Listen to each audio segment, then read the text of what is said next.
Hi friends, నేను సారా మీరు చూసిన తెలుపీసీ వరల్డ్. ఫ్రెండ్స్, ఇది చూస్తున్నారు కదా, ఇది వచ్చేసరికి GTX 750 అనమాట. ఇది వచ్చేసరికి ఒక 2GB గ్రాఫిక్ కార్డ్ అని అయితే అనుకోవచ్చు. యాక్చువల్గా ఈ గ్రాఫిక్ కార్డ్ని నేను టెస్టింగ్ అయితే చేద్దామని అయితే అనుకుంటున్నాను. ప్రెజెంట్ నేను చేస్తున్న టెస్టింగ్ ఏంటంటే, ఎవరైతే యూజర్స్ పీసీ బిల్డ్ చేయించుకుంటారో దాని బేస్ మీద అయితే టెస్ట్ చేస్తున్నాను. కంప్లీట్గా దీనికి సంబంధించిన బెంచ్ మార్క్స్ ఎలాగైతే కాదు. ఒక యూజర్ ఏదైనా పీసీ కొనుక్కున్నాడు అనుకోండి, అతని దగ్గర ఏ Ryzen 3 ప్రాసెసరో లేకపోతే Ryzen 5 ప్రాసెసరో లేకపోతే 8GB ర్యామ్ లేకపోతే ఇలా ఏదైతే బేసిక్ వాళ్ళ సిస్టంలో ఏదైతే స్పెసిఫికేషన్స్ ఉంటాయో వాటిని బట్టి నేను ఈ గ్రాఫిక్ కార్డ్ని అయితే టెస్ట్ చేసి చూపిస్తున్నాను అనమాట. దీని గురించి మనం మాట్లాడుకున్నాం అనుకోండి, ఈ గ్రాఫిక్ కార్డ్ అనేది కొంతవరకు మీకు యూజ్డ్ మార్కెట్లో మంచి ప్రైజెస్కి అయితే దొరుకుతూ ఉంటుంది. మీరు ఎప్పుడైనా కానీ యూజ్డ్ మార్కెట్లో కొనుక్కుంటున్నప్పుడు కొద్దిగా కేర్ఫుల్గా చూసుకుని కొనుక్కోండి. స్కామ్ చేసే వాళ్ళు కూడా చాలామంది ఉంటారు కాబట్టి మీకు కంప్లీట్గా గ్రాఫిక్ కార్డ్ బాగుంటుంది అని అనుకున్నప్పుడు మాత్రమే టెస్టింగ్ అయితే చేసుకుని కొనుక్కోండి. లేకపోతే మోసపోయే ఛాన్స్ అయితే ఉంటుంది. ఆ విషయాన్ని అయితే గుర్తుపెట్టుకోండి. ఈ రిస్క్ అంతా మనకెందుకని అనుకుంటే, డైరెక్ట్గా మీరు కొత్త గ్రాఫిక్ కార్డ్స్ రీసెంట్గా వచ్చిన కొత్త గ్రాఫిక్ కార్డ్స్ ఏమైతే ఉన్నాయో వాటిని అయితే ప్రిఫర్ చేయడానికి అయితే ట్రై చేయండి. సో నేను ఏం చేస్తున్నానంటే, మన సిస్టమ్కి సంబంధించిన స్పెసిఫికేషన్స్ అన్నీ కూడా నేను స్క్రీన్ మీద అయితే చూపిస్తున్నాను. సార్ చూడండి, Ryzen 3 ప్రాసెసర్తో వస్తుంది, 8GB ర్యామ్ అలాగే 256GB NVMe SSD. ఇలా మన సిస్టమ్కి సంబంధించి కంప్లీట్ ఇన్ఫర్మేషన్ అయితే ఒకసారి స్క్రీన్ మీద చూపిస్తాను. మీరు పవర్ సప్లై గురించి చూసుకున్నారు అనుకోండి, పవర్ సప్లై అనేది ప్రెజెంట్ టెస్టింగ్ కోసమే నేను యూజ్ చేస్తున్నాను. యాక్చువల్గా నేను ఒక మంచి 450W SMPS అయితే తెప్పిస్తున్నాను. బట్ అప్పటి వరకు నేను టెస్టింగ్ ఆపలేను కాబట్టి బేసిక్ ఫాంట్కి SMPS అయితే టెస్ట్ చేస్తాను. సో ఫ్యూచర్లో ఖచ్చితంగా నేను SMPSని కూడా చేంజ్ చేస్తాను.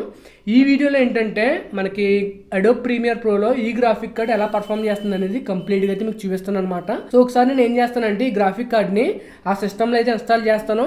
ఈ గ్రాఫిక్ కార్డ్ని సిస్టంలో ఇన్స్టాల్ చేయడం కూడా చాలా ఈజీ ఫ్రెండ్స్. చాలామంది చాలా కష్టమని అయితే అనుకుంటూ ఉంటారు.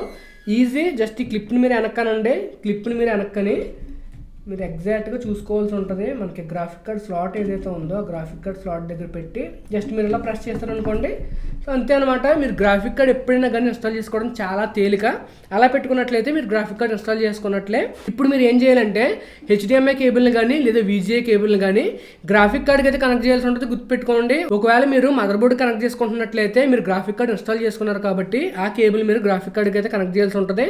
అండ్ దాంతోపాటు ఇంకొక విషయం, మీరు ఒకవేళ గ్రాఫిక్ కార్డ్ని ఎలా మార్చుకున్నట్లయితే మీకు ఏదైతే లేటెస్ట్ డ్రైవర్స్ ఉన్నాయో ఆ లేటెస్ట్ డ్రైవర్స్ని అయితే ఇన్స్టాల్ చేసుకోండి.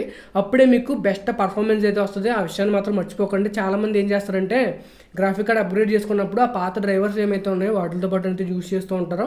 గ్రాఫిక్స్ డ్రైవర్స్ అప్డేట్ అనేది చాలా ఇంపార్టెంట్ రోల్ అయితే ప్లే చేస్తుంది. మనకన్నా బగ్స్ ఉన్నా లేకపోతే పర్ఫార్మెన్స్ సంబంధించిన ఇష్యూస్ ఉన్నాయి, ఇవన్నీ కూడా వాళ్ళు కొత్త డ్రైవర్స్లో ఎప్పటికప్పుడు సాల్వ్ చేస్తూ ఉంటారు. సో ప్రజెంట్ నేను ఏం చేస్తానంటే, ఈ సిస్టమ్ ఒకసారి ఆన్ చేసి చూపిస్తాను. అండ్ దాంతోపాటు ప్రీమియర్ ప్రోలో మనకి డిఫరెంట్ రెజల్యూషన్స్లో ఎలా పనిచేస్తుంది కూడా చూపిస్తాను అనమాట.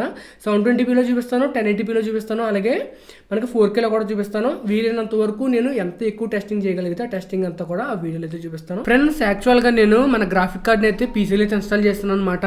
సో ఇప్పుడు మీకు అసలు వీడియో ఎడిటింగ్ పర్ఫార్మెన్స్ ఎలా ఉందనేది అయితే చెప్తాను.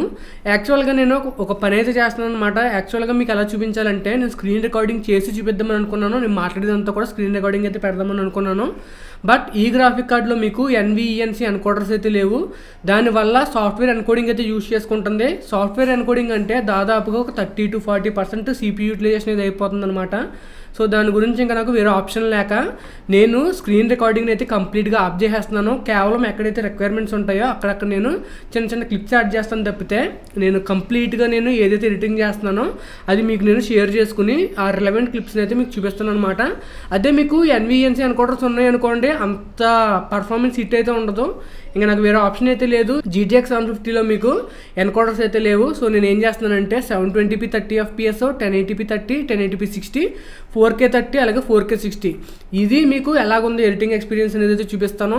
మ్యాక్సిమం ఏంటంటే నేను బేసిక్ ఎడిటింగ్ చూపిస్తాను, అలాగే కొంచెం ఎఫెక్ట్స్ కట్ట యాడ్ చేసి అప్పుడే ఎలాగుంది అనేది కూడా కంప్లీట్గా మీకు అయితే చూపిస్తాను అనమాట. సో దాన్ని బట్టి మీరు ఒకవేళ యూజ్డ్లో కనుక ఈ గ్రాఫిక్ కార్డ్ దొరికితే తీసుకోవచ్చా లేదనేది మీకు మీరైతే డిసైడ్ అవ్వండి. ఫ్రెండ్స్, నేను 720p 30fps అయితే యూజ్ చేస్తున్నాను ప్రెజెంట్. సో 720p 30fps నేను ఇంపోర్ట్ అయితే చేశాను అనమాట. నాకు ఎక్కడ ఫ్రేమ్ డ్రాప్స్ కానీ లేకపోతే ల్యాగ్ అవుతున్నట్టు కానీ స్టటర్ అవుతున్నట్టు కానీ ఎటువంటివి అయితే నోటీస్ చేయట్లేదు. అండ్ 2xలో ప్లే చేస్తున్నాను. 2xలో కూడా నాకు ఎటువంటి ఇష్యూ అయితే లేదు. నేను ఇప్పుడు ఏం చేస్తానంటే, కొద్దిగా కలర్ కరెక్షన్ అయితే చేస్తాను. కొద్దిగా కలర్ కరెక్షన్ చేసి దాన్ని బట్టి మనకి ఆ ప్లేబ్యాక్ ఎలా ఉందని అయితే చెప్తాను. కలర్ కరెక్షన్ చేసామనుకోండి, లైక్ బేసిక్ కరెక్షన్లోకి వెళ్ళి కొంచెం టెంపరేచర్ని అలాగే ఎక్స్పోజర్ని కాంట్రాస్ట్ని కొద్దిగా పెంచాను. అండ్ కర్వ్స్లో కూడా కొంచెం చేంజెస్ అయితే చేస్తున్నాను. సో కంప్లీట్గా కర్వ్స్లో కూడా చేంజెస్ చేసి ఫుల్ రిజల్యూషన్లో ప్లేబ్యాక్ చేస్తున్నప్పుడు నేను ఇప్పుడు కూడా ఎటువంటి ఫ్రేమ్ డ్రాప్స్ని అయితే నోటీస్ చేయలేదు. నాకు తెలిసినంత వరకు 720pలో ఎవరు ఎడిటింగ్ చేయరు అనుకోండి. సో టెస్టింగ్ కోసం అన్ని చెప్పాలి కాబట్టి అయితే చెప్తున్నాను. ప్రెసెంట్ ఇంకా నేను 720pలో ఎటువంటి ప్రాబ్లం లేదు కాబట్టి డైరెక్ట్గా నేను 1080pలోకి వెళ్ళి ఆ ఎక్స్పీరియన్స్ ఎలా ఉందనేది చెప్తాను. మీరు ఒక విషయాన్ని గుర్తుపెట్టుకోవాలి, ఇందులో మనకి ఎటువంటి ఎన్కోడర్స్ లేవు కాబట్టి మీకు వీడియో రెండరింగ్ టైం అనేది కంప్లీట్గా మీ ప్రాసెసర్ ఏదైతే ఉందో ప్రాసెసర్ని బట్టి అయితే డిపెండ్ అవుతుంది. మీరు పవర్ఫుల్ ప్రాసెసర్ యూస్ చేసినట్లయితే కొద్దిగా ఫాస్ట్గా అవుతుంది, లేదు కొద్దిగా ఓల్డ్ ప్రాసెసర్ యూస్ చేసినట్లయితే మీకు కొద్దిగా స్లోగా అయితే అవుతుంది అనమాట. ఇలా ప్లేబ్యాక్ చేస్తున్నప్పుడు నేను ఒకసారి పర్ఫార్మెన్స్ కూడా చూస్తున్నాను, అంటే లోడ్ ఎంత ఉందని చూస్తున్నాను. జీపీయూ మీద పెద్దగా లోడ్ అయితే లేదు, ఒక 18% లోడ్ అయితే ఉంది. ప్రాసెసర్ మీద ఒక 40% లోడ్ అయితే ఉంది 720p చేస్తున్నప్పుడు. నేను 1080p కూడా ఒకసారి చెక్ చేసి మీకు అయితే చూపిస్తాను. ఫ్రెండ్స్, ఇప్పుడు నేను కంప్లీట్గా 1080p ప్రాజెక్ట్ని అయితే లోడ్ చేశాను అనమాట.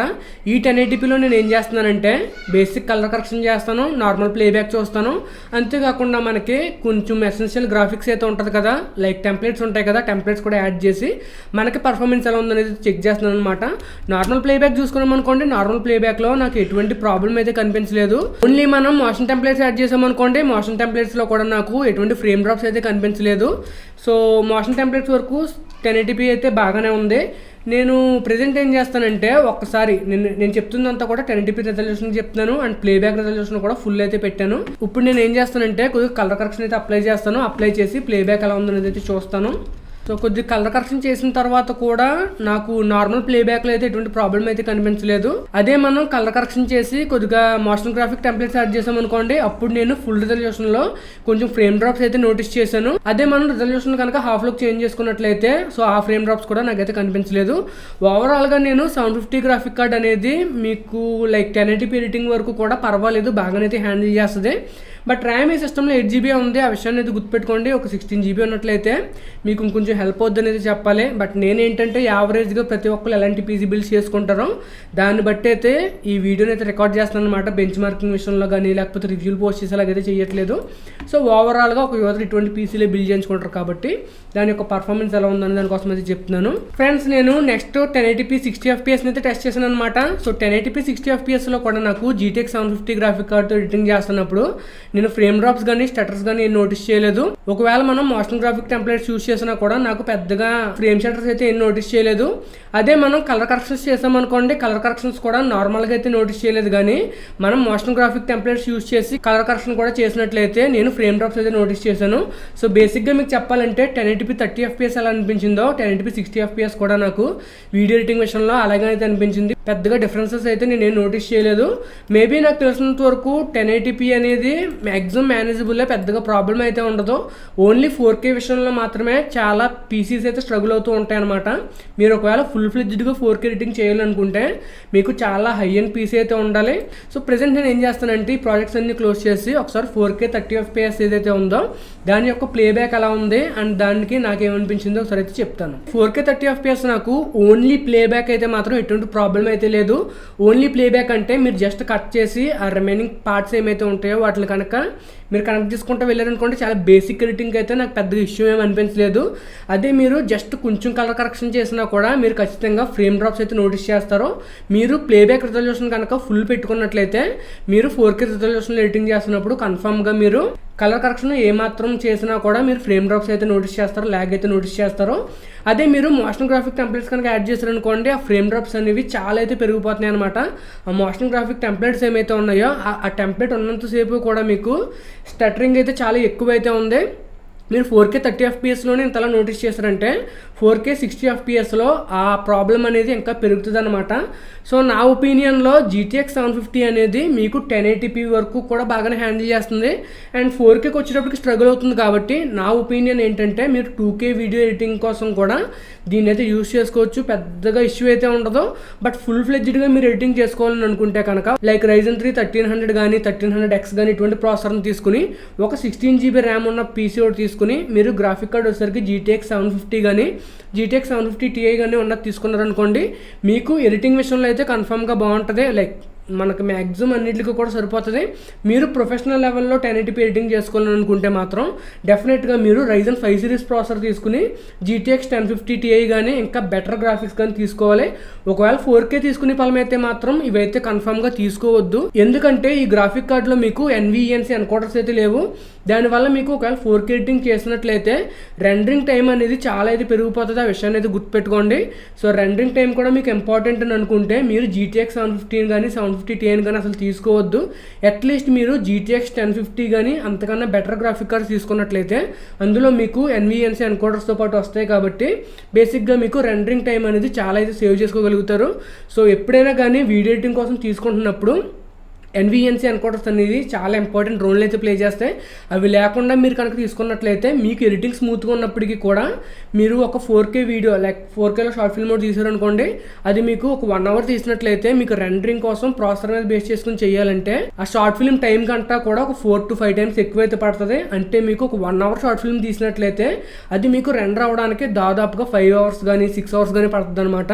సో ఎప్పుడైనా కానీ ఒకవేళ మీరు పెద్ద పెద్ద లాంగ్ సైజ్ ప్రాజెక్టులతో డీల్ చేసినా, లేకపోతే 4K కానీ ఎక్కువ రిజల్యూషన్స్తో డీల్ చేసినా, లేకపోతే మీరు బాగా ఎక్కువ ఎఫెక్ట్స్ కట్ అప్లై చేస్తారని మీకు అనిపించినా మీరు డెఫినెట్గా ఒక మంచి గ్రాఫిక్ కార్డ్ని అయితే తీసుకోండి. GTX 750 కానీ ఓల్డ్ సిరీస్ గ్రాఫిక్ కార్డ్స్ అన్నీ కూడా మీకు ఎంట్రీ లెవెల్ అనేది అనుకోవచ్చు. ఎవరైతే కొత్తగా నేర్చుకుందాం అనుకుంటారో వాళ్ళకి బాగా యూజ్ అవుతాయి తప్పితే మీరు ఒకవేళ ఫుల్ ఫ్లెడ్జ్డ్గా నేర్చుకోవాలని అనుకున్నా, లేకపోతే ప్రొఫెషనల్గా మీరు ఎడిటింగ్ చేసుకోవాలనుకున్నా అట్లీస్ట్ నేను GTX 1050 Ti అని తీసుకోమని చెప్పేసి రికమెండేషన్ అయితే ఇస్తాను. సో ఇది ఫ్రెండ్స్ ఈరోజు వీడియో అయితే మీకు నచ్చింది అనుకుంటున్నాను. నెక్స్ట్ కనుక లైక్ చేయండి, షేర్ చేయండి, సబ్స్క్రైబ్ చేసుకోండి.